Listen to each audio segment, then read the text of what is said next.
warahmatullahi wabarakatuh. Waalaikumsalam warahmatullahi wabarakatuh. Baik Bapak Ibu semuanya, seperti biasa sebelum kegiatan Pembel ada beberapa hal yang mungkin tentu saya ingin tahu. Kira-kira ada permasalahan apa yang paling terasa dalam minggu ini dalam pembelajaran?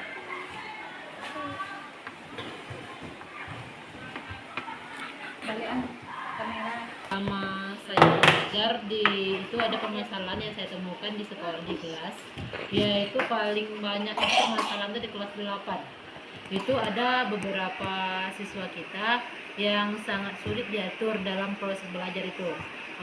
Sekitar ada beberapa siswa itu yang di saat belajar mereka itu ada yang tidur, kemudian ada yang tidak mempedulikan mata pelajaran. Nah, bagaimana tanggapan supaya kita bisa merubah karakter siswa anak yang seperti itu? Kita dalam pembelajaran di kelas 8, ada lagi nggak masalah lain sebelum kita bicarakan solusinya nanti? Ada lagi nggak masalah yang lain? Oke, Bu Ayu, apa Bu Ayu? Kalau yang lagi temukan itu seperti kayak kita lebih melihat karakter siswa kita ya Pak ya. Itu kita lihat selama ini siswa kita itu ada beberapa contohnya seperti yang sering buka-buka sepatu dalam kelas. Nah, entah itu baik ketika dia belajar ataupun bahkan baru datang pun dia juga langsung buka sepatu sampai nanti pas pulang sekolah. Jadi itu sudah ditekankan kepada anak, sudah dipanggil kemarin. Itu kalau untuk kedepannya kalau mereka masih tidak pakai sepatu baik itu dalam belajar dari proses belajar sampai pulang sekolah itu akan kita kenakan sanksi lagi Pak. Seperti itu. Oke, terima kasih Bu Ayu. Berarti mungkin perlu kita diskusikan, kita carikan jalan keluarnya. Pertama kesulitan kita dalam melakukan pengelolaan kelas di kelas 8 itu. Kira-kira menurut Bapak Ibu apa solusi paling pas untuk yang pertama nih untuk kelas 8 kira-kira apa? Pak, mengenai hal yang disampaikan oleh Bu Devi tadi, masalah tentang sikap anak mungkin yang tidak peduli dengan kita belajar di dalam kelas. Salah satunya mungkin kita sebagai seorang guru bisa melakukan cara dengan menyapa, menatap. Bisa juga kita jangan hanya sekedar berdiri di depan papan tulis atau hanya berdiri di depan kelas, tapi kalau bisa kita juga ikut berputar gitu sambil menyampaikan materi.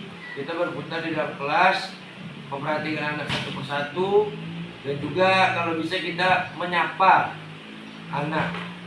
Jadi anak mendapat sapaan dari kita itu juga bisa membuat mereka menjadi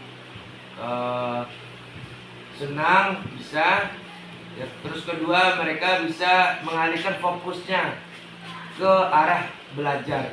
Mungkin sebelumnya ngantuk, mungkin sebelumnya pengen ngobrol dengan kawannya, tiba-tiba kita sapa, kita tegur, nah dia berubah pikiran, dia balik ke arah menyimak pembelajaran apa yang akan disampaikan oleh gurunya. Mungkin itu Pak. Oke, mantap Pak Devi. Mudah-mudahan ini bisa kita aplikasikan secara bersama untuk mengatasi masalah yang dihadapi oleh Bu Devi dan kita semuanya pada umumnya di kelas. Kemudian kira-kira langkah teknis apa lagi kira yang bisa kita lakukan Bapak Ibu? Bapak Ibu, mungkin tentang masalah anak kita di kelas 8 ini, yang pertama itu secara teknis mungkin tempat duduk anak perlu kita atur.